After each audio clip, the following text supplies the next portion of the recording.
கிறிஸ்துவுக்குள் பிரியமானவர்களே, மீண்டும் ஒரு விஷயாக உங்களை அன்புடன் வாழ்த்துகிறேன். ஆண்டவராகிய இயேசு கிறிஸ்துவின் சமாதானம், சந்தோஷம் உங்கள் அனைவரோடும் இருப்பதாக. கர்த்தர் நல்லவர். கரங்களை வைத்து ஒரு ஹல்லேலூயா சொல்லலாமா? கர்த்தர் நல்லவர். ஹல்லேலூயா. மீண்டும் இந்த ஞாயிற்றுக்கிழமை நாம் சிந்திக்கும்படியாக நம்முடைய சினாட் மாமன்றம் நமக்கு கொடுத்திருக்கிற ஒரு நல்லதொரு தலைப்பு, God and people of all faith. God and people of all faith. தமிழ்ல கடவுளும் பல்சமய மக்களும் என்கின்ற தலைப்பின் கீழாக சிந்திக்க அழைக்கப்பட்டிருக்கின்றோம். இன்னைக்கு வளர்ந்து கொண்டிருக்கிற இந்த உலகத்திலே எந்த அளவு அறிவியலும் டெக்னாலஜியும் வளர்ந்து கொண்டிருக்கிறதோ அதே அளவுக்கு மக்களுக்கு மக்கள் விரோதமான மனப்பான்மையும் வளர்ந்து கொண்டிருக்கிறது. குறிப்பாக மதம் ரீதியான இந்த ஒரு டென்ஷன் எல்லா தேசங்களிலும் காணப்படுகிறது. குறிப்பா நம்முடைய தாயகத்துல அது மிக அதிகமாக காணப்படுகிறது. இப்படி மதங்களுக்கு எதிராக இருக்கக்கூடிய சூழ்நிலையிலே ஒற்றுமையும் அந்த சகிப்பு தன்மையும் சகோதரத்துவத்தையும் வலியுறுத்துவது மிக முக்கியமான ஒன்று. அதே போல மனிதனை மனிதனாய் பார்ப்பதும் இன்னொரு பக்கம் நம்ம பார்க்க வேண்டியதாக இருக்குது. இப்படிப்பட்ட சூழ்நிலையிலே நாம் சகோதரத்துவத்தோடு எப்படி வாழலாம் அப்படின்றதான் இந்த நாளுடைய தலைப்பாக இருக்கிறது. அதற்கான நமக்கு திருமறை பகுதிகள் நம்ம வாசிக்க கேட்டோம். பொதுவாக ஒரு காரியம் சொல்லுவாங்க, மதம் அதுதான் ஒரு பிரிவினைக்கு மிகப்பெரிய காரணமா இருக்கு. இன்னைக்கு இந்த மதத்தின் மீது வைக்கப்படுகிற இந்த தீவிரவாதத்துக்கு மத வெறியர்கள் அப்படின்னு சொல்றாங்க. நம்ம ஊர்ல எதுக்குதான் மதம் பிடிக்கும்? எதுக்குதான் மதம் பிடிக்கும்? யானைகள். மனிதர்களுக்கு மதம் பிடிக்க கூடாது. அப்போ மத பிடிக்கும் என்றால் அந்த மத வெறியர்களாக ஆயிடுவாங்கன்னா அவங்க எப்படி ஆயிடுவாங்க? யானைகளை போல மாறிவிடுவாங்க. ஸோ இந்த ஒரு அண்டர்ஸ்டாண்டிங்கோடு நாம் போலாம். ஆனா நான் இந்த இன்டர்ஃபெய்த் டயலாக் இது மாதிரி இந்த இது இன்னைக்கு நிறைய எல்லா ரிலீஜியன்ஸ்குள்ள போயிட்டு இருக்கு. சரி, இப்படி சூழ்நிலையில ஒரு சில காரியங்கள் நம்ம புரிந்து கொள்ள வேண்டியதாக இருக்கிறது. மிக முக்கியமானது, இந்த டாபிக் ரொம்ப சேலஞ்சிங்கான ஒரு டாபிக். அடுத்தது இது வாழ்வை அளிக்கக்கூடிய ஒன்றாக, லைஃப் கிவிங் ஒரு காலாக இது இருக்கிறது. நம்ம வாழ்கின்ற உலகம் மல்டி ஃபெய்த் கொண்டது. ஒருவேளை நம்முடைய திருச்சபையில இங்க எல்லாருமே நாம் ஒரு சமயத்தை சார்ந்தவர்களாக இருப்போம். நீங்க உங்களுடைய அபார்ட்மெண்ட்டுக்கு போனாலும் சரி, இல்ல உங்களுடைய வேலை இடத்திற்கு போனாலும் சரி, we need to face other people who have other belief. மற்ற சமயங்களை, மற்ற நம்பிக்கை கொண்ட நண்பர்களை, உறவுகளை நம்ம பார்க்க வேண்டியது, அவரோடு உறவாட வேண்டியது நம்முடைய நோக்கமா இருக்கு. உலகத்துல எத்தனை ரிலிஜன் இருக்குன்னு தெரியுங்களா? how many religion அது? எத்தனை சமயங்கள், மதங்கள்? guess 1000. அப்புறம் வேற என்ன கெஸஸ்? 2000, ரைட். 4300 ரிலிஜன் இருக்கு. எவ்வளவு? 4300 சமயங்கள் இந்த உலகத்துல இருக்கிறது. அதுல பல பூர்வக்குடிகள், ட்ரைப்ஸ், அப்புறம் இப்படிப்பட்ட மக்களுடைய குல தெய்வங்கள், குல வழிபாடு, இப்படி 4300 அப்ராக்சிமேட்டா சொல்றாங்க. அது தெரியல நமக்கு அதுல எவ்வளவு அளவு உண்மை இருக்கிறது அப்படின்றதுல. இப்போ இந்த 4300 சமயங்கள்ல 6 பெரும் சமயமாக அவங்க வகை செய்கிறார்கள். 6 ரிலிஜன். இதுல முதலாவது நமக்கு எல்லாம் தெரிஞ்சது எதுதான்? ஃபர்ஸ்ட் கிறிஸ்டியானிட்டி, அடுத்தது இஸ்லாம், அடுத்தது ஹிந்துவிசம், 4வது புத்திசம், 5வது சீக்கிசம், 6வது ஜுடாயிசம். ரைட். இந்த 6 ரிலிஜன் இருக்கிறது. இதுல கிறிஸ்தவர்கள் 31% உலகம் முழுவதும் இருக்கிறார்கள். இஸ்லாமியர்கள் 26% சொல்றாங்க. இந்துக்கள் 15%, புத்த மதத்தில் 4%, சீக்கியர்கள் 2.2%, யூதர்கள் ஜுடாயிசம் 0.1 என்று சொல்லுகிறார்கள். ரைட். இத்தனை கோடி மக்கள் இருக்கிறார்கள். இத இன்னொரு பெரிய குரூப் இதுக்கு காம்படிட் பண்ணிட்டு இருக்காங்க. இதெல்லாம் ரிலீஜியன் சொல்லிட்டோம். இதுக்கு அகைன்ஸ்டா ஒரு குரூப் பெருசா இருக்கு, ஏத்திஸ்ட். கடவுள் இல்லை என்று சொல்லக்கூடிய ஒரு கூட்டமும் இருக்கிறது. இவங்க எல்லாம் யாரு? கடவுள் இல்லைன்றவங்க, நம்பிக்கை இல்லாதவங்க நம்ம சொல்லுவோம். ஆனா அது தப்பு. அவங்களுக்கும் நம்பிக்கை இருக்கு. யாருக்கு நம்பிக்கை இருக்கு? ஏத்திஸ்டுக்கும் நம்பிக்கை இருக்கு. என்ன நம்பிக்கை இருக்கு? கடவுள் இல்லன்றது. அப்போ இன்னைக்கு நம்ம டாபிக் என்னன்னா ஃபெய்த் தான். அப்போ இந்த உலகத்துல மனிதனா இருக்கிற எல்லாருக்கும் ஒரு ஃபெய்த் இருக்கு, ஆமாவா இல்லையா? எல்லாருக்கும் ஒரு ஃபெய்த் இருக்கு. Even atheist have a faith that there is no God. கடவுள் இல்லைன்ற ஒரு நம்பிக்கை அவனுக்கு இருக்குது, ரைட்? இப்படிப்பட்ட சூழ்நிலையில நம்ம எப்படி சமாதானத்தோடு அமைதியோடு வாழ போறோன்றது ஒரு பக்கம் நம்ம கேள்விகளாக இருந்தாலும், இன்னொரு பக்கம் கிறிஸ்தவர்களாகிய நாம் நம்முடைய விசுவாசத்தை எப்படி அறிக்கை செய்யணும், அதுதான் ரொம்ப முக்கியமானது. ஒரு காலத்துல நம்ம டிராக்ஸ் கொடுத்து ஊழியம் பண்ணி மக்களை நம்முடைய விசுவாசத்துக்குள்ளாக அவங்களை அழைத்து கொண்டு இருந்தோம், அவங்களை கூப்பிட்டு இருந்தோம். இப்ப இனி அந்த வாய்ப்பெல்லாம் இல்ல. இப்படிப்பட்ட சூழ்நிலையில நம்ம இங்க மதத்தை மாற்றுகிறவர்கள் அல்ல. என்னைக்குமே கிறிஸ்டியானிட்டி மதத்தை மாற்றுகின்ற ஒரு மதம் கிடையாது. அது அது அது எதுதான் கிறிஸ்தவம் என்பது என்னன்னா மனதை மாற்றுகின்றது, அவ்வளவுதான். இயேசு கிறிஸ்தவத்தை தொடங்கினாரானா? கண்டிப்பா கிடையாது. Who established Christianity? இயேசுடைய சீடர்கள் தான், ரைட்? அப்போ இயேசு ஒரு வழியை காட்டியிருக்கிறார். அதுக்கு நம்ம என்ன பேர் வச்சிருக்கோம்? கிறிஸ்தவம் சொல்றோம். அப்போ நம்ம யாரும் இங்க மதம் மாற்றுகிறவர்கள். இந்தியாவில போனா நமக்கு பேரே மதம் மாற்றுகிறவர்கள் என்று சொல்கிறார்கள். நாங்கள் மனதை தான் மாற்றுகிறோம் தவிர நாங்கள் மதத்தை மாற்றுகிறவர் அல்ல. இப்போ இந்த சூழ்நிலையிலே நாம் யோசிக்கும் போது நம்ம அடுத்தவங்களை பார்க்கும்போது இந்த கேள்வி கேட்க கூடாது. நிறைய பேர் கேட்கணும், do you have faith அப்படின்னு கேட்போம். do you have faith? உங்களுக்கு விசுவாசம் இருக்கான்னு கேட்கிறோம். அது தவறான கேள்வி. நம்ம எப்படி கேட்கணும்னா, where is your faith placed? உங்களுடைய விசுவாசத்தை நீங்கள் எதன் மீது வைத்திருக்கிறீர்கள்? உங்களுடைய நம்பிக்கையை எதன் மீது, யார் மீது வைத்திருக்கிறீர்கள் என்று கேட்பதுதான் சரியான கேள்வி. ஏன் அதை சொல்றேன்னா, நிறைய பேர் தங்களுடைய அதிகாரத்தின் மீது தங்களுடைய நம்பிக்கை வைத்திருப்பார்கள். சிலர் தங்களுடைய பணத்தின் மீது தங்களுடைய நம்பிக்கையை வைத்திருப்பார்கள். ஒரு சிலர் தங்கள் உறவுகள் மீது தங்களுடைய நம்பிக்கையை வைத்திருப்பார்கள். ஆனால் நீங்களும் நானும் யார் மீது நம்முடைய நம்பிக்கையை வைத்திருக்கிறோம்? ஆண்டவராகிய இயேசு கிறிஸ்து. We place our faith on Jesus Christ. இயேசுவின் மீது நம்முடைய விசுவாசத்தை வைத்திருக்கிற சந்ததிகளாக, தலைமுறையாக நம்ம வாழ்ந்து கொண்டிருக்கிறோம். அதனாலதான் அப்போஸ்தலனாகிய பவுல் எபிரேயருக்கு எழுதும்போது நாம் வாசிக்கிறோம். எபிரேயர் 11ஆம் அதிகாரம் 1 வசனத்தை நம்ம படிக்க கேட்போமா? விசுவாசமானது,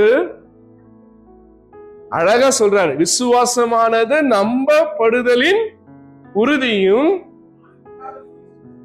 காணப்படாதவைகளின் நிச்சயமா இருக்கு.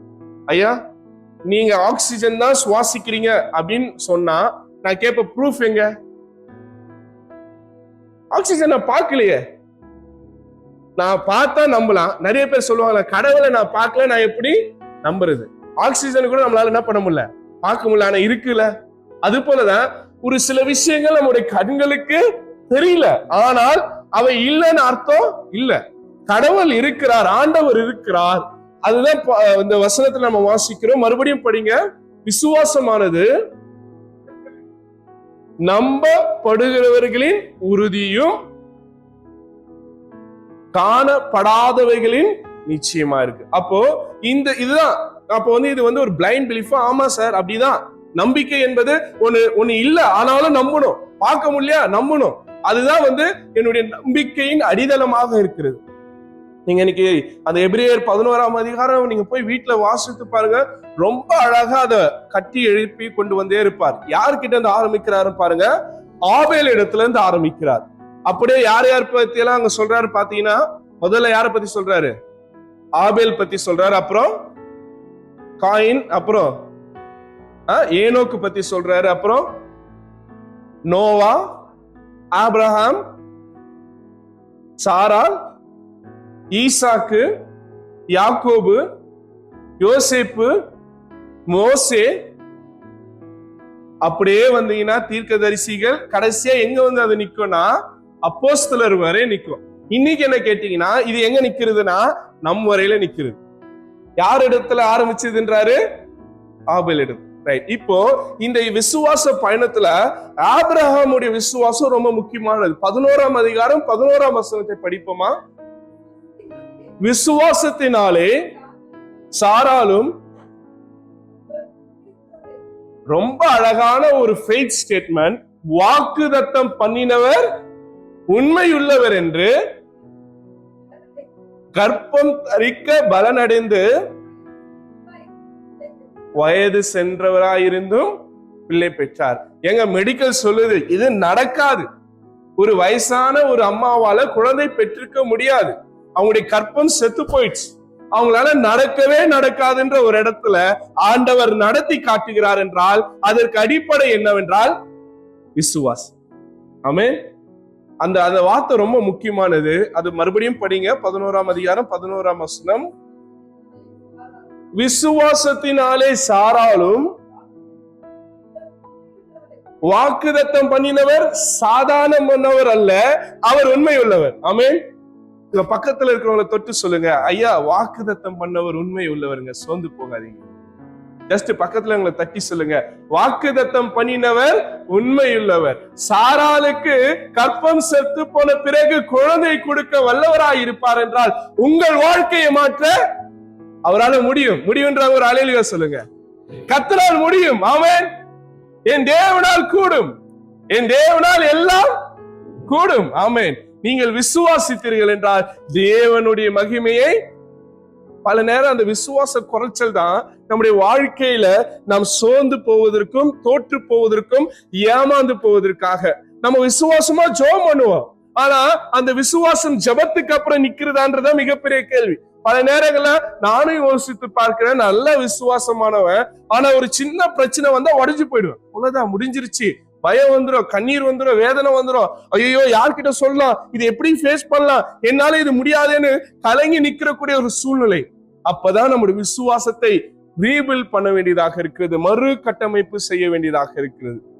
அப்ப அந்த விசுவாசம் எப்படிப்பட்டதுன்னா நடக்கும்னு உறுதி வேணும். ஒரு வயசான அம்மா ஒரு வீட்டுல வாழ்ந்துட்டு இருந்தாங்க. அந்த வீட்டை ஜன்னலை திறந்தா ஒரு பெரிய மலை இருந்துதான். என்ன இருந்துதான்? மலை இருந்துதான். அந்த அம்மாவுக்கு ஒரு ஆசை, இந்த மலை இல்லைன்னா என் வீட்டுக்கு நல்லா என்ன வரும், காத்து வரும். அதனால இந்த மலை இல்லாம இருந்தா நல்லா இருக்குமே சாமின்னு யோசிச்சாங்களாம். அன்னைக்கு பைபிள் திறந்தாங்களாம். ஒரு அழகான வசனம் வந்துதான். என்ன வசனம்? கடுகளவு விசுவாசம் இருந்தால் ரைட்.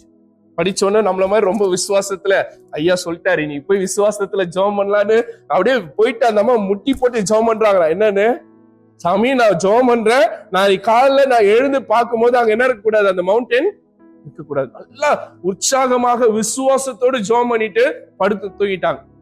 காலைல எழுந்தாங்க. எழுந்த உடனே ஜன்னலை திறந்தாங்க, மழை இருந்தது. அது என்ன தெரியுமா சொன்னாங்க? எனக்கு தெரியும். என்னது? எனக்கு தெரியும். அது எப்படி மழை போயிடும்? இப்படிதான் பல நேரம் நம்மளுடைய விசுவாசமும் பல நேரம் நம்முடைய ஜெபமும் இருக்கிறது. ஆமென். நீங்க சிரிக்கிறதெல்லாம் பார்த்தா அந்த அம்மா தான் நம்ம போல இருக்கு. ரைட். அப்போ நம்ம விசுவாசித்து ஜெபிக்கும் போது கர்த்தர் இது எனக்கு கொடுப்பாருன்னு நம்ம என்ன பண்ண வேண்டியது இருக்கு? நம்பணும். சொல்லுங்க, நம்பணும். நம்பிக்கை தாங்க, அதுதான் ரொம்ப முக்கியமானது. மறுபடியும் சொல்றீங்களா? பக்கத்துல இருக்கவங்க கிட்ட நம்புங்க, ஆண்டவரை நம்புங்க, விசுவாசத்தோட நம்புங்க. இதுவே நீங்க சொல்லனா ஆண்டவர் எப்படி செய்வாரு? ரைட். அன்புக்குரியவர்களே, நாம் கர்த்தரிடத்துல ஒரு காரியத்தை கேட்கிறோம் என்றால் அந்த காரியத்தை குறித்து ஒரு விசுவாசமும் அதை குறித்து ஒரு உறுதியும் தேவைப்படுகிறது. ஒருவேளை அன்னைக்கு சாரா சிரித்தாங்க. என்னன்னு சிரிச்சாங்க? எனக்கு போய் குழந்தை இருக்கு. ஆனால் கர்த்தர் அந்த சிரிப்பை மன மகிழ்ச்சியாய் மாற்றினாரா இல்லையா? அதே தேவன் இன்னைக்கு நம்முடைய தேவனாக இருக்கிறார். அதனால அந்த ஒரு நம்பிக்கை நம்முடைய வாழ்க்கையில மிக அதிகமாக தேவைப்படுகிறது. இந்த ஃபெய்த், விசுவாசம், பற்றுறுதி, நம்பிக்கை, நீங்க என்ன வார்த்தை போட்டுக்கிட்டாலும் எபிரேயத்துல இமுனா அப்படின்ற வார்த்தையும் கிரேக்கத்துல பிஸ்டிஸ் என்கின்ற வார்த்தையும் பயன்படுத்தப்படுகிறது. நிறைய மீனிங் சொல்றாங்க. Firmness, trust, reliability, belief, confidence, loyalty, இப்படி நிறைய வார்த்தைகள் இருக்கிறது. உங்களுடைய வொக்காபுலரி நீங்க என்னன்னாலும் போட்டுக்கோங்க. என்ன பொறுத்தல ஃபெய்த்ன்றதுதான் அடிப்படை. ஆமென். விசுவாசம் தான் அடிப்படையா இருக்கிறது. Faith is not blind, it is trust based on God's character. என்னுடைய நம்பிக்கை குருட்டுத்தனமான பார்வை இல்லாதவர்களுடைய நம்பிக்கையை நான் சொல்லல. ஆனால் என்னுடைய நம்பிக்கை எப்படின்னா என் கடவுளை சார்ந்து. என் ஆண்டவர் யாருன்னு எனக்கு தெரியும். ஆமாவா இல்லையா? என் ஆண்டவர் யாருன்னு தெரியும். அவரை நான் நம்புறேன். அதனால அவர் அதை செய்வாருன்னு அவர் மீது விசுவாசம் வைக்கிறேன். நீங்க ஒரு டாக்ஸில ஏறுறீங்க.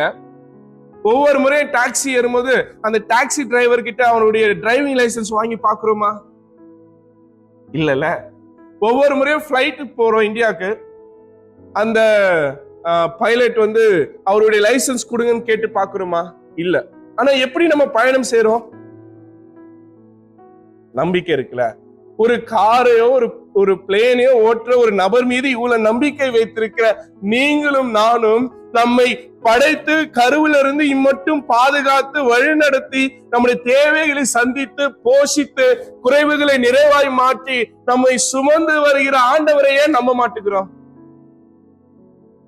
எல்லாற்றையும் நம்புறோம்ல. ஏன் ஆண்டவரை நம்புறதுல நமக்கு அவ்வளவு பெரிய சிக்கல் இருக்கிறது? ஏன் ஆண்டவரை நம்புறதுல மட்டும் நமக்கு ஒரு டவுட் இருந்துட்டே இருக்கிறது? சாதாரண ஒரு மனிதனை அவ்வளவு கான்பிடென்டா நம்ம நம்பி நம்முடைய உயிரை நம்முடைய வாழ்க்கையை அவங்க கிட்ட உட்காந்து அவங்களோட நம்ம பயணம் பண்றோம். ஆனால் நம்முடைய ஆண்டவர் மீது நம்புவதுல நமக்கு என்ன தயக்கம்? எந்த ஒரு தயக்கம் இல்லாமல் கர்த்தரை நாம் அறிந்து வைத்திருக்கிறோம். கர்த்தரை நாம் முழுமையாக நம்புவதுதான் நமக்கு ரொம்ப முக்கியமானது. அதே போல ஆண்டவரை நம்புவதனால நம்முடைய வாழ்க்கை ஏதோ இருள போகுது இல்ல, அது கண்டிப்பா எங்கதான் வரப்போகுது? ஒரு வெளிச்சத்தை நோக்கி ஆண்டவர் நடத்த வல்லவராக இருக்கிறார். அடுத்தது அவருடைய வார்த்தைகளை நம்புறதுல நம்ம ரொம்ப முக்கியமா இருக்கணும். Trusting is promises. பல நேரங்கள்ல நம் வாக்குத்தத்தங்களை வாங்கிட்டு அதுக்காக ஜெபம் பண்றோம். அடுத்தது அந்த வாக்குத்தத்தங்கள் நிறைவேறிச்சான்னு கூட நினைச்சு பாக்குறது இல்ல. அது விசுவாசம் அல்ல. ஒவ்வொரு வாக்குத்தத்தங்களையும் திரும்ப திரும்ப திரும்ப கேட்கணும். ஆண்டவரே, நீ சொன்னீர், இன்னும் நடக்கல. இந்த மாதத்துல இந்த வாக்குத்தத்தத்தோட என்ன பேசுனீங்க, ஆனா ஏன் இன்னும் எனக்கு செய்யல? தொடர்ந்து விசுவாசத்தோட அவர் இடத்துல கேட்பதுதான் நம்முடைய பர்சிஸ்டன்ஸ், நம்மளுடைய விடாமுயற்சி, நம்முடைய நம்பிக்கை எவ்வளவு என்பதை ஆண்டவர் உணர்ந்து கொள்கிறார். அதுதான் ரொம்ப முக்கியமானது. சில நேரங்களில் ஒரு முறை ஜெபம் பண்ணி விட்டுருவோம். ஆண்டவர் நம்ம தொடர்ந்து ஜெபிக்கிறோமான்னு எதிர்பார்க்கிறார். நம்ம அது குறித்து தொடர்ந்து அவரை கேட்கிறோமான்னு பார்க்கிறார். அதனால அந்த வாக்குத்தத்தங்களை பிடித்தவர்களாக தொடர்ந்து வாழ கர்த்தர் நம்மை அழைக்கிறவராக இருக்கிறார். இன்னைக்கு நமக்கு கொடுக்கப்பட்டிருக்க 3 திருமறை பகுதிகள்ல ஒரு சில காரியங்களை நான் சுட்டி காட்டி நான் இதை முடிக்க ஆசைப்படுகிறேன். முதலாவது திருமறை பகுதி வாசிக்க கேட்டது ஆமோஸ் தீர்க்க தரிசன நூல் 9ஆம் அதிகாரத்திலே வசனங்கள் 1 முதல் 12 வரை படிக்க கேட்டோம். வேதத்துல முதலாக எழுதப்பட்ட தீர்க்க தரிசன நூல் அப்படின்னு பாத்தீங்கன்னா அது ஆமோஸ் நூல் தான். ஆமோஸ் தீர்க்கதரிசி வாழ்ந்த காலகட்டம் பாத்தீங்கன்னா நாடு 2ஆ இருக்கும். வடநாடு தென்னாடுன்னு பிரிந்திருக்கிறது. இந்த சூழ்நிலையில இஸ்ரவேல் மக்கள் மிக செழிப்பா இருக்கிறாங்க. அவங்க வாக்குத்தத்தம் பண்ணப்பட்ட தேசத்துல மறுபடியும் மிக செழிப்பாய் வாழ்ந்து கொண்டிருக்கிறார்கள். ஆனால் ஒரு சில மக்கள் வறுமையில வாழ்ந்து கொண்டிருக்கிறார்கள். இன்னொரு பக்கம் தன்னை அழைத்து வந்த கடவுளை மறந்துட்டாங்க இஸ்ரவேல் மக்கள். எப்பெல்லாம் கடவுளை இந்த இஸ்ரவேல் மக்கள் மறந்து போகிறார்களோ, கடவுள் தம் தீர்க்கதரிசிகளை அனுப்பி அவர்களுக்கு நினைவுபடுத்தி கொண்டே இருக்கிறார் வேதத்துல. அப்படிதான் ஆமோஸ் போய் அவங்களுக்கு என்ன பண்றாரு? தீர்க்க தரிசனம் சொல்றாரு. அவங்க தாங்கள் ரொம்ப உயர்வா நினைச்சுக்கிட்டாங்க. யாரு? இஸ்ரவேல் மக்கள். தாங்கள் தெரிந்து கொள்ளப்பட்ட சந்ததி, சூசன் பீப்பிள், மற்றவங்க எல்லாம் யாருமே கடவுளால் தெரிந்து கொள்ளப்பட்டவர்கள் அல்லன்ற ஒரு மேட்டுமையான சிந்தனை அவங்களுக்குள்ள வந்துருச்சு. அப்பதான் ஆமோஸ் 9ஆம் அதிகாரத்துல 7ஆம் வசனத்துல சொல்றாரு, வாசிங்க. இஸ்ரவேல் புத்திரரே,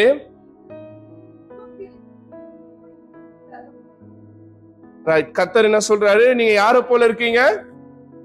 எத்தியோப்பியன்ஸ் எல்லாம் எப்படி இருப்பாங்க? ஏன்னா அவங்க எந்த டெசன்ட்ல இருந்து வராங்க? எந்த இதுல இருந்து வராங்க? எந்த நாட்டை சார்ந்தவர்கள்? எத்தியோப்பியன்ஸ் எல்லாமே அந்த ரைட். அப்போ இஸ்ரவேலர்கள் எப்படிப்பட்டவங்க? அவங்களுடைய கலர் நமக்கு தெரியும், ரைட்? அப்போ ஆண்டவர் சொல்றாரு, நீ ரொம்ப உயர்வா நினைச்சுக்காத, நீ எனக்கு யார்தான் சொல்லுங்களேன். ஆண்டவர் சொன்னதான் சொல்ல போறீங்க, நீங்களா புதுசா சொல்ல போறல.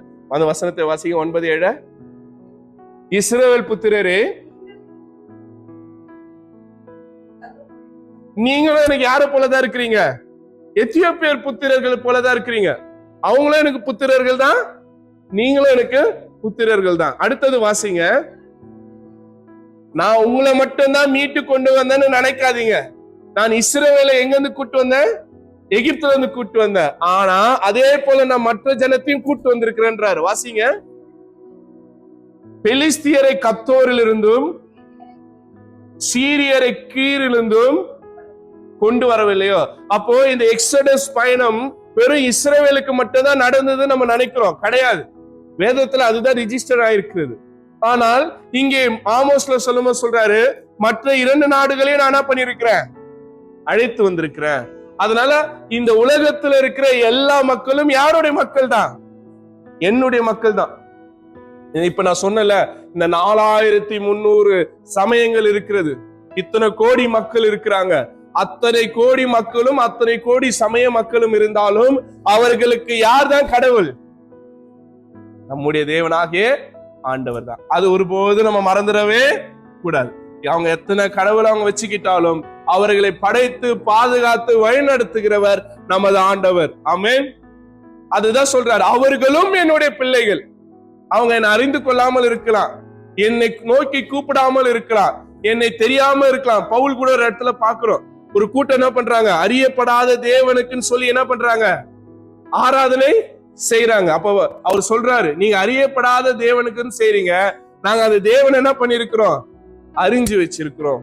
அந்த தேவன் யார் என்று அவர்களுக்கு கற்றுக் கொடுக்கிறார்கள் அப்போஸ்தலர்கள். அது போல இவங்க எல்லாமே தெரியாம இருக்கிறாங்க, நம்ம என்ன பண்ணிருக்கிறோம், தெரிஞ்சு வச்சிருக்கிறோம். ஆமென். அதுதான் நம்முடைய விசுவாசமாக இருக்கிறது. ஒருவேளை இவங்க தெரிந்து வச்சுக்கிட்டு கடவுளுக்கு விரோதமா பாவம் செஞ்சிட்டு இருக்கிறாங்க. அதே ஆமோஸ்ல நீங்க பாருங்க, 8ஆம் அதிகாரத்துல 4ஆம் வசனத்தை பாருங்க.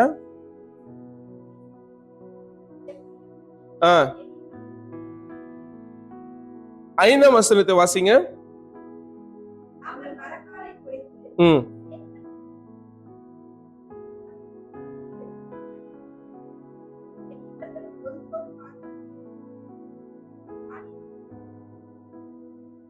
ரைட். அப்ப இங்க பார்க்கும்போது மக்கள் நீதியோடு நியாயத்தோடு வாழல.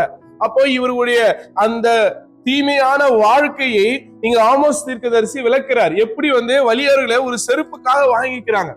ஒரு செருப்பு கொடுத்தா ஒரு ஆளை நம்ம என்ன பண்ணலாம், அடிமையா எடுத்துக்கலாம். அந்த மாதிரி ஒரு ப்ராசஸ்ல இஸ்ரவேல்கள் வாழ்ந்து கொண்டிருக்கிறார்கள். அதனாலதான் கடவுள் சொல்றாரு, நீங்க மட்டும்தான் ஸ்பெஷல் நினைக்காதீங்க, இந்த உலகத்துல இருக்கிறவர் எல்லாருமே ஸ்பெஷல் தான், எல்லாருமே என்னுடைய பிள்ளைகள் என்பதுதான் ஆமோஸ் 9ஆம் அதிகாரம் 7ஆம் வசனத்திலே கர்த்தர் வெளிப்படுத்துகிற ஒரு காரியமா இருக்கிறது. அப்போஸ்தலர் 17ஆம் அதிகாரம் 26ஆம் வசனத்தை நம்ம படிக்க கேட்போமா?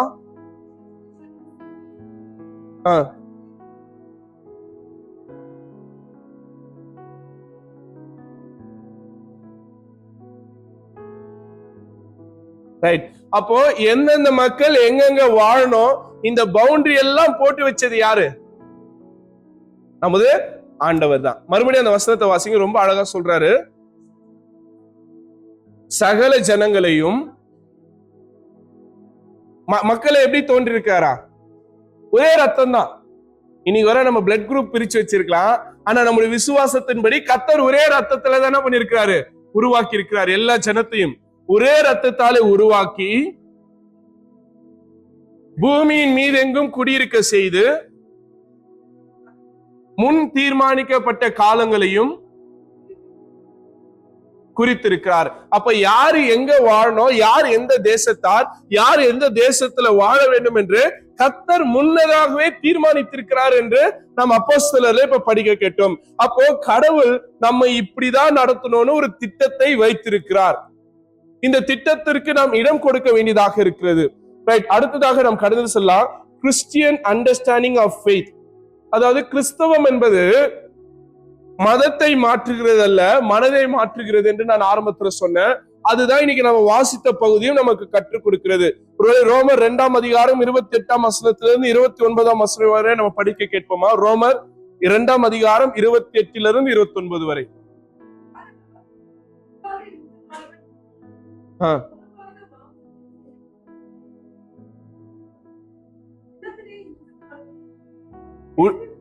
உள்ளத்திலே யூதனானவன் யூதன்,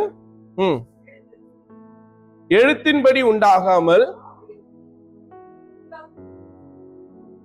ரைட். இங்க ரோம திருச்சபைக்கு பவுல் எழுதும்போது மிகப்பெரிய பிரச்சனை இருக்கு. என்ன பிரச்சனைனா, ஒரு பக்கம் யூத கிறிஸ்தவர்கள் இருக்கிறாங்க, இன்னொரு பக்கம் புற இனத்தார் ஜென்டைல்ஸ் இருக்கிறாங்க. யூதர்களுக்கும் ஜென்டைலுக்கும் என்ன வித்தியாசம்? விருத்த சேதனம். யூதர்கள் விருத்த சேதனம் பண்ணி அவர்கள் கிறிஸ்துவை ஏற்றுக்கொண்டவர்கள் பிற்காலத்துல. ஆனா இவங்க விருத்த சேதனம் பண்ணாதவர்கள். இப்போ ஒரு கூட்டம் என்ன சொல்லுதுன்னா விருத்த சேதனம் பண்றதுதான் கரெக்ட். அதுக்கு அவங்க நியாய பிரமாணத்தை கொண்டு வந்து நிக்க வைக்கிறாங்க. பவுல் அழகா சொல்றாரு, நீ விருத்த சேதனம் வெளியே பண்ணணும்ன்றது முக்கியம் இல்ல. நீ வெளியில விருத்த சேதனம் பண்ணி நீ யூதன் சொன்னா யூதனே கிடையாது.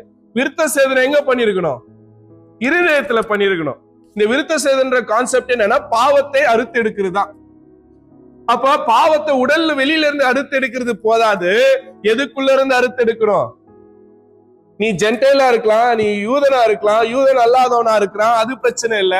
ஆனால் உன் இருதயத்தில் இருக்கிற பாவங்கள் கழுவப்பட்டால் தான் நீ யூதன் என்று இங்கே பவுல் சொல்லுகிறதாக நாம் பார்க்கிறோம். அப்போ இன்னைக்கு நம்ம வாசித்த இந்த பகுதி என்ன சொல்லிக் கொடுக்குதுன்னா, கிறிஸ்தவர்கள் எப்படிப்பட்டவர்களாக இருக்க வேண்டும் என்றால் விருத்த சேதனம் பண்ணப்பட்டவர்களாக இருக்கணும்.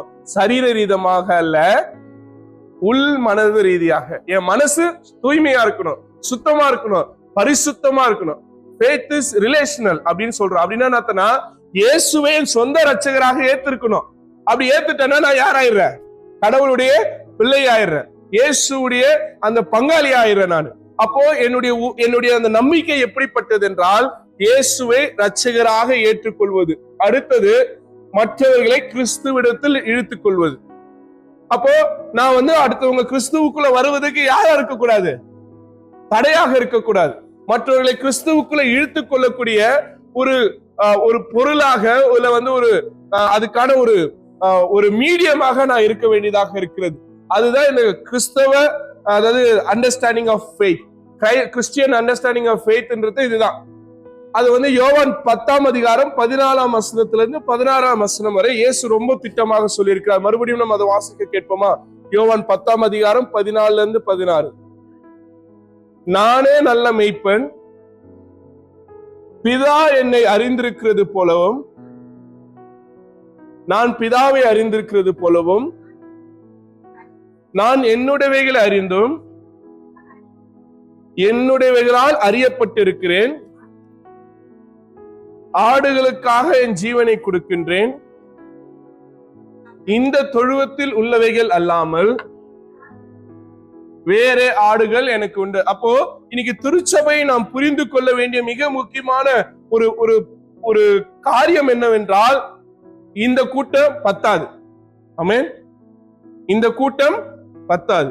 அப்ப திருச்சபையுடைய ப்ராசஸ் என்னன்னா, இது வளர்ந்து கொண்டே இருக்கணும். ரைட்? நம்ம திருச்சபை வளர்ந்து கொண்டிருக்கிறது. ஒவ்வொரு நாளும் ஒவ்வொரு ஞாயிற்றுக்கிழமை நம்ம பார்த்துட்டு இருக்கோம். ஜனங்களுடைய மக்கள் வருகை அதிகரித்து கொண்டே இருக்கிறது. இது போதாது. ஏன்னா ஆண்டவரே சொல்லி இருக்கிறாரு, இந்த தொட்டிலில் இந்த மந்தையில் இல்லாத ஆடுகள் வெளியே இருக்கு. அப்ப அந்த ஆடுகளை உள்ள கூட்டிட்டு வர வேண்டியது நம்ம எல்லாருடைய கடமையாக இருக்கிறது. அப்போ அதுதான் விசுவாசம். மற்றவர்களை உள்ளே அழைப்பதுதான் அந்த விசுவாசத்தின் செயல்பாடாக இருக்கிறது. அப்ப நீங்க நானும் என்ன செய்ய வேண்டியது இருக்கிறது என்றால், மற்றவர்களை கிறிஸ்துவின் பக்கம் திருப்ப வேண்டியதா இருக்கிறது. என்னுடைய விசுவாசம், என்னுடைய நம்பிக்கை மற்றவர்களுக்கு வழிவகுக்க வேண்டியதா இருக்கிறது. ஐயா, எனக்கு ஆண்டவர் செய்தார், நீங்க வாங்க ஆண்டவர் இடத்துல, ஆண்டவர் உங்களுக்கும் செய்வார்னு யார் சொல்லணும்?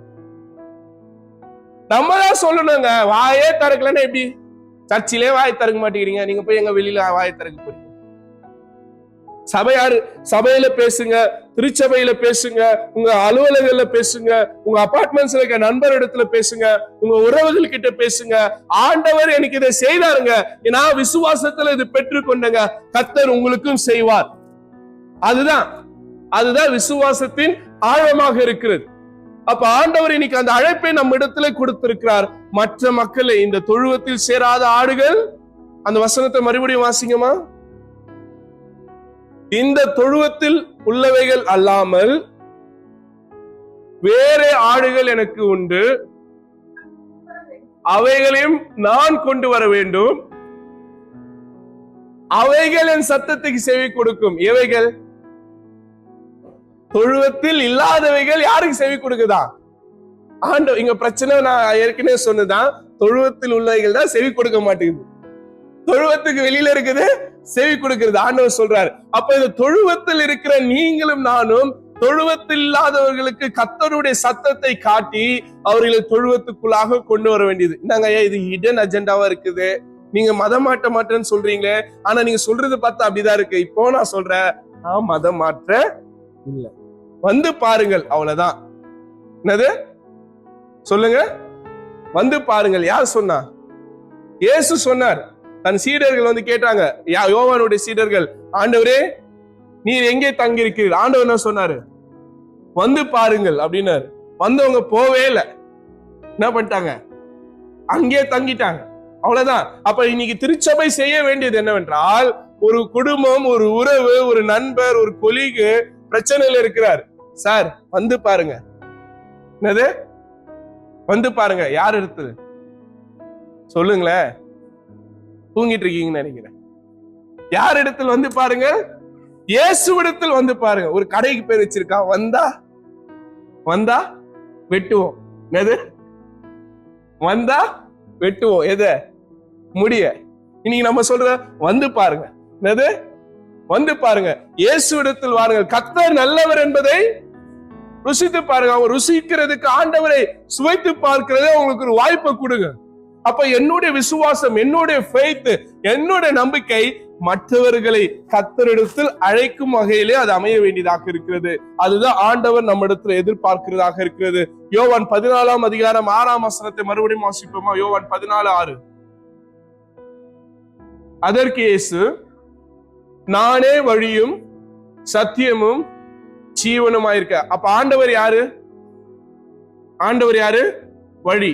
ஆண்டவர் யாரு? சத்தியம். ஆண்டவர் யாரு? ஜீவன். இன்னொரு இடத்துல சொல்ற, நானே வாசல்ன்றார். இப்ப கேட் யாரு? ஆண்டவர் தான். கேட்டுக்குள்ள வர்றது போறது யார் டிசைட் பண்ணிட்டோம்? ஆண்டவர் டிசைட் பண்ணிப்பார். ஆமென். ஏன்னா அவர்தான் கேட்டு. அந்த கேட்டு கிட்ட கூட்டு வர வேண்டியது யாரோட வேலை? நம்மளோட வேலை.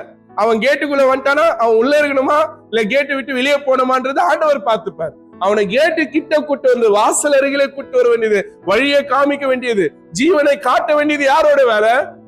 நம்மளுடைய வேலையாக இருக்கிறது. தொடர்ந்து எபேசியர் 2 அதிகாரம் 8 வசனத்தை நம்ம படிக்க கேட்போம். எபேசியர் 2 அதிகாரம். ரைட். இன்னொரு காரியம் நம்ம புரிந்து கொள்ள வேண்டியது இருக்கு. ஐயா, அம்மா, நீங்க நானு இந்த திருச்சபையில இருப்பது, கர்த்தருக்குள் வாழ்ந்து கொண்டிருப்பது நம்மளுடைய செயல்பாடுகள் அல்ல, நம்மளுடைய நல்ல சிந்தனைகள், நம்முடைய நல்ல வாழ்க்கையினால அல்ல. நீங்க நானும் நம்முடைய வாழ்க்கையில பெற்றிருக்கிற ஆசீர்வாதங்கள் நம்ம நல்லவங்கனால கர்த்தர் கொடுத்ததே கிடையாது. அதை நம்ம ஒரு நாளும் மறந்துடக்கூடாது. அப்ப இதெல்லாம் எனக்கு எப்படி கிடைச்சது? அதுதான் பவுல் சொல்றார். வாசிங்க. கிருபையினாலே விசுவாசத்தை கொண்டு, அழகா சொல்றார். ஃபர்ஸ்ட் என்னது? கிருபை, கிரேஸ். அந்த கிருபை, கர்த்தருடைய கிருபை எனக்கு இருந்ததுனால எனக்கு என்ன கிடைச்சது? ரட்சிப்பு, விசுவாசம். அந்த விசுவாசத்தினால எனக்கு என்ன கிடைச்சது? ரட்சிப்பு. அப்ப இது 3 ரொம்ப முக்கியமானது. முதல்ல கிருபை, கர்த்தருடைய கிருபை என்றும் உள்ளது. ஆமென். அது யாவர் மேலும் உள்ளது. அந்த கிருபை நம்மீதும் உள்ளது. அந்த கிருபை எனக்கு என்ன கொடுத்தது? விசுவாசம். உலகமே சொல்லிச்சு, நீ பாவி, நீ ஒண்ணுத்துக்கும் உதவாதவன், நீ வாழ்றதுக்கே தகுதி இல்ல, நீ எல்லாம் எதுக்கு மனுஷனா இருக்கிற, நீ செத்து போலான்னு சொல்லிச்சு. ஆனா ஆண்டவர் சொன்னாரு, இல்லப்பா, நீ எவ்வளவு பெரிய சேத்துல இருந்தாலும் நீ யாரு? என் பிள்ளை. உனக்காக நான் என்ன பண்ண? ரத்தம் சிந்திருக்க. உன் மேல என்னோட கிருபை இருக்குன்னாரு. அதனால அந்த கிருபையை நான் பெற்றுக்கொண்டனால எனக்கு என்ன கிடைச்சது? விசுவாசம் கிடைச்சது. இந்த விசுவாசம் என்ன எங்க கூட்டிட்டு வந்தது? ரட்சிப்பு கூட்டு வந்தது. அடுத்தது வாசிங்கம்மா. அழகா சொல்றாரு, இது உங்களால். அதுதான் மறந்துடாதீங்க. இன்னைக்கு நிறைய பேர் நம்ம மத்தவங்களை கேள்வி கேட்கிறோம், மத்தவங்களை குறை சொல்றோம். அவன் ஒழுங்கான்றோம், இவன் ஒழுங்கான்றோம், அவன் ஒழுங்கா பண்றானா, இவன் ஒழுங்கா பண்றானா, இவன் நல்லவனா, அவன் வல்லவனா அப்படின்னு 1000 பேர் குறை சொல்லிட்டு உட்கார்ந்துட்டு இருக்கோம். ஆனா நீங்க நானும் குறை சொல்றதுக்கு தகுதியே, ஏன்னா நமக்கு இதெல்லாம் தேவனுடைய கிருபை தான். இன்னைக்கு குறை சொல்றதோ இல்ல மத்தவங்களை நியாயம் இருக்கிறதோ எதுக்காகனா, அவனை விட நான் நல்லவனு காட்டிக்கிறதுக்கு. ஆமாவா இல்லையா? இன்னைக்கு திருச்சபையில கிறிஸ்தவத்துல இருக்க மிகப்பெரிய பிரச்சனைனா இந்த பேக் பைட்டிங் தான். ஒருத்தர் பத்தி ஒருத்தர் பேசுறது, குறை சொல்றது. அவங்க நல்லா பேசிட்டே இருப்பாங்க. பிரதர் சிஸ்டர், நாங்க அப்படி போனோம்னா அவனை பத்தி தெரியாதா, இவனை பத்தி தெரியாதா, இவன் வாழ்க்கைய தெரியாதா, அவன் வாழ்க்கைய தெரியாதான்னு அடுத்தவனை குறை சொல்லி சொல்லி சொல்லி வாழ்ந்துட்டு இருக்கோம். ஆனா இன்னைக்கு மத்தவனை குறை சொல்ற அளவுக்கு நம்ம இங்க நின்னுட்டு இருக்கோம்ல, இந்த வாழ்க்கை நம்முடைய செயல்பாடுகளால வந்தது இல்ல, கர்த்தருடைய கிருபை. அப்படி திரும்பி பார்த்தா நமக்கு நம்முடைய வாழ்க்கை எவ்வளவு மோசமானதுன்னு யோசிப்பாரு. நீங்க நிறைய பேர் சொல்லுவாங்க, நாங்கெல்லாம் அந்த காலத்துல அப்படி இருந்தோம், விசுவாசத்துல இருந்தோம், இப்படி இருந்தோம், எப்படி இருந்தோம்னு. நீ உன் வாழ்க்கை எப்படி இருந்தோன்னு அன்னைக்கு இருந்தவனை கேட்டாதான் தெரியும். இன்னைக்கு ஊரை ஏமாத்திக்கின்னு நல்ல வேஷம் போட்டு இருக்கிற, ரைட்? அதுக்குன்னு நீ இங்க இருக்கிற, ரைட், பிரச்சனையே இல்லை. ஆனால் தயவு செய்து அடுத்தவர்கள் உள்ளே வருவதற்கு நீங்க என்ன பண்ணிடாதீங்க. அப்போ நான் என் வாழ்க்கையில பெற்றுக்கொண்டது எல்லாம் என்னுடைய நல்ல செயல்பாடுகளால் அல்ல, அவருடைய, சொல்லாமா, அவருடைய கிருபை தான். வாசிங்க அந்த வசனத்துல. இல்லம்மா, முதல்ல இருந்து வாசிங்க. ரைட், சொல்லாம, கிருபையினாலே விசுவாசத்தினாய் கொண்டு ரட்சிக்கப்பட்டோம். கையில வைத்து சொல்லாமா, கிருபையினாலே விசுவாசத்தை கொண்டு ரட்சிக்கப்பட்டேன். இதை மறந்துடாதீங்க. ஆண்டவரே, என்னுடைய நல்ல செயல்பாடுகள் அல்ல, நீ தந்த கிருபை எனக்கு விசுவாசம் தந்தது, அந்த விசுவாசம் எனக்கு ரட்சிப்பை தந்தது. தொடர்ந்து வாசிங்கம்மா. இது உங்களால் உண்டானதல்ல, தேவனுடைய ஈவு என்பதை நாம் ஒருபோதும் மறந்துவிட கூடாது. கடைசியாக ரோமர் 5ஆம் அதிகாரம் 5ஆம் வசனத்தை நம்ம வாசிக்க கேட்போம்.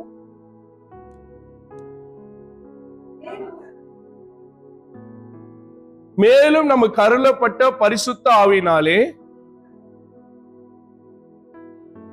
தேவனுடைய அன்பு நம் மீது ஊற்றப்பட்டிருக்கபடியால் அந்த நம்பிக்கை நம்மை, ரொம்ப அழகா சொல்றாரு பாருங்க, எந்த நம்பிக்கை நம்மை வெட்கப்பட்டாது. மறுபடியும் வாசிங்க. ரொம்ப அழகா, அது உன்னிப்பாய் நம்ம கவனிக்க வேண்டிய ஒரு வசனமா இருக்குது. மறுபடியும் வாசிங்கம்மா. பரிசுத்த ஆவினாலே தேவ அன்பு நம்முடைய இருதயங்களில் ஊற்றப்பட்டிருக்கபடியால் அந்த நம்பிக்கை நம்மை வெட்கப்பட்டது. ஆண்டவருடைய அன்பு என் மீது, அப்ப ஆண்டவருடைய அன்பு என் மீது இருக்கும்பொழுது இந்த நம்பிக்கை மற்றவர்களை காயப்படுத்தாது, மற்றவர்களை அவமதிக்காது, மற்றவர்களை ஆண்டவரிடத்தில் அழைத்து வருவதற்கு உபயோகப்படுத்தும். அவ்வளவுதான். அப்ப இன்னைக்கு நீங்க ஒரு விசுவாசத்தோடு இங்க கடந்து போங்க. தேவ அன்பு என்கிட்ட இருக்கு, அந்த விசுவாசம் என்கிட்ட இருக்கு, என் வாழ்க்கையை அது மாற்றி கொண்டிருக்கிறது, தொடர்ந்து அது மாற்றும். ஆமென். நீங்க இன்னைக்கு ஒருவேளை நம்பிக்கை இல்லாத சூழ்நிலை நீங்க இங்க உள்ள வந்திருக்கலாம். கர்த்தர் இன்னைக்கு உங்களுடைய விசுவாசத்தை மறுகட்டமைப்பு செய்து கொண்டிருக்கிறார். ஒரு பறவை ஒரு மரத்துல உட்கார்ந்துட்டு இருந்தது. ஒரு மரம் வெட்டுறவன் அந்த மரத்தை வெட்ட ஆரம்பிச்சுட்டான். அந்த மரத்தை அவன் வெட்டிட்டே இருக்கிறான். அந்த பறவை நியாயமா என்ன பண்ணிருக்கணும் சொல்லுங்களேன்? பறந்து போயிருக்கணும். ஆனா அந்த பறவை பறந்து போல. ஏன்? ஏன்னா அதோடைய நம்பிக்கை அந்த மரத்து மேல இல்ல, அதோடைய நம்பிக்கை எது மேல? அதோடைய ரெக்க மேல, சிறகு மேல. இன்னைக்கு உங்க நம்பிக்கை எது மேல இருக்கு? யோசித்துப்ப. நிறைய நேரத்துல ஐயா நீங்க சொல்றதெல்லாம் கேட்டா அப்படியே பெரிய காரியங்கள் செய்யலாம்னு தோணுது, ஆனா வெளியே போனா பயம் வந்துருது. நிறைய பேருடைய வாழ்க்கையில பிரச்சனை அதுதான். உள்ள ஆண்டவருடைய வார்த்தையை கேட்கும் போது விசுவாசம் கட்டப்படுகிறது, நம்பிக்கையோடு போற, ஒரு போன் வருது, அவ்வளவுதான், மொத்த விசுவாசமா பலூன்ல இருந்து காத்து போற மாதிரி போயிடுது. ஒரு குட்டி பையன், ஒரு சின்ன பையன் அவங்க அப்பா கிட்ட போய் என்ன பண்ணானா, அப்பா எனக்கு ஒரு நாய்க்குட்டி வேணும்னு கேட்டானா. என்ன கேட்டானா? நாய்க்குட்டி. வீட்டுல கேட்டவன சொல்ற பதில் என்ன தெரியுமா? சொல்லுங்களேன். அதான் ஒரு நாய் இருக்கே, நீ இன்னொரு நாய் தேவையா? அவன் அடம் பிடிச்சு அப்பா கிட்ட காசு வாங்கிட்டு எங்க போனானா, பெட் ஷாப்புக்கு போய் நாய் வாங்க போனான். அங்க போய் ரொம்ப அழகா கியூட்டா ஒரு நாய்க்குட்டி வாங்கி அந்த பேக்ல வச்சு லாக் பண்ணி எடுத்துட்டு வந்தான்.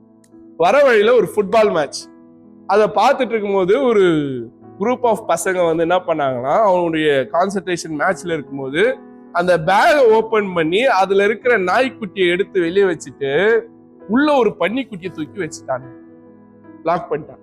இப்ப நம்ம பையன் மேட்ச் ஃபர்ஸ்ட் ஹாஃப் முடிஞ்சோடனே பேகை தூக்கிட்டு வீட்டுக்கு வரான். அப்பா கிட்ட எதை காட்டலாரு? நாய்க்குட்டி. அப்பா வந்தோடனே கேக்குறா, டேய் காசு வாங்கிட்டு போனேடா, நாய்க்குட்டி எங்கடான்னு. தோப்பா நாய்க்குட்டி அப்படின்னு சொல்லி பேகை ஓபன் பண்ணி எடுத்து அப்பா கிட்ட காமிச்சா என்ன இருக்கு? பன்னிக்குட்டி. அப்பாவுக்கு கோவம், இந்த பன்னிக்குட்டி வாங்குறதுக்காக என்கிட்ட காசை வாங்கிட்டு போனேன்னு திட்டி அவனை அனுப்பிட்டார். இவனும் வருத்தப்பட்டு என்ன பண்ணா, திருப்பி அந்த பன்னிக்குட்டிய பேக்ல வச்சுட்டு அந்த கடைக்காரனை போய் திட்டலான்னு வேக வேகமா கிளம்பி போயிட்டு இருக்கான் அழுதுகிட்டு. இப்ப மேட்ச் செகண்ட் ஹாஃப். சரி, ஃபர்ஸ்ட் ஹாஃப் பார்த்தாச்சு, செகண்ட் ஹாஃப் பாப்போன்னு திருப்பி பேக வச்சுட்டு அழுதுகிட்டே மேட்ச் பார்த்துட்டு இருக்கான். இந்த பசங்க அதை பார்த்தோன்னு கஷ்டப்பட்டாங்க. ஐயோ அந்த பையன் நம்மளால அழுகுறான்னு. உடனே என்ன பண்ணிட்டானுங்க, பேக் ஓபன் பண்ணி அந்த பன்னிக்குட்டி எடுத்து வெளியே வச்சுட்டு இப்ப உள்ள தூக்கி எதை வச்சிருக்காங்க. இவன் என்ன பண்றான், மேட்ச் முடிஞ்சோடனே நேரா கடைக்காரங்கிட்ட போய் நிக்கிறான். ஓ நீ எல்லாம் ஒரு பெரிய மனுஷனா, உன்னை நம்பி ஒரு நாய்க்குட்டி வாங்கினா இப்படி பன்னிக்குட்டியை கொடுத்து ஏமாத்திருக்கிறேன்னு திட்டான். இவருக்கும் கோவம். ஒரு சின்ன பையன் நம்மள எப்படி கேள்வி கேட்கறான், ஏய் நான் உனக்கு நாய் தாண்டா கொடுத்தேன், நாய்க்குட்டி தாண்டா கொடுத்தேன், எங்க அதை காட்டுனா. அவன என்ன பண்ண, ஓபன் பண்ணி பன்னிக்குட்டி எடுத்து காட்டலான்னு பார்த்தா அங்க என்ன இருக்கு. கடைக்காரர் சும்மா இருப்பாரா, ஒரு அடி அடிச்சார். அழுதுகிட்டே வெளியே வந்து அந்த பன்னிக்குட்டி இப்படி கையில வச்சுட்டு சொன்னானா, நீங்களே இப்படி வச்சுக்கோங்களேன், பன்னிக்குட்டி நீ வீட்டுக்கு போனா நாய்க்குட்டி ஆயிடுற, கடைக்கு வந்தா நாய்க்குட்டி, வீட்டுக்கு போனா பன்னிக்குட்டியா மாறிடுற, கடைக்கு வந்தா பல நேரங்கள்ல சர்ச்சைக்கு வந்தா நம்ம நாய்க்குட்டி ஆயிடுறோம், வீட்டுக்கு போனா. புரியுதா இப்ப இந்த கதை? நம்முடைய விசுவாசம் அப்படி இருக்கு. இடத்துக்கு ஏற்ப நம்ம விசுவாசம் என்ன இது மாறி.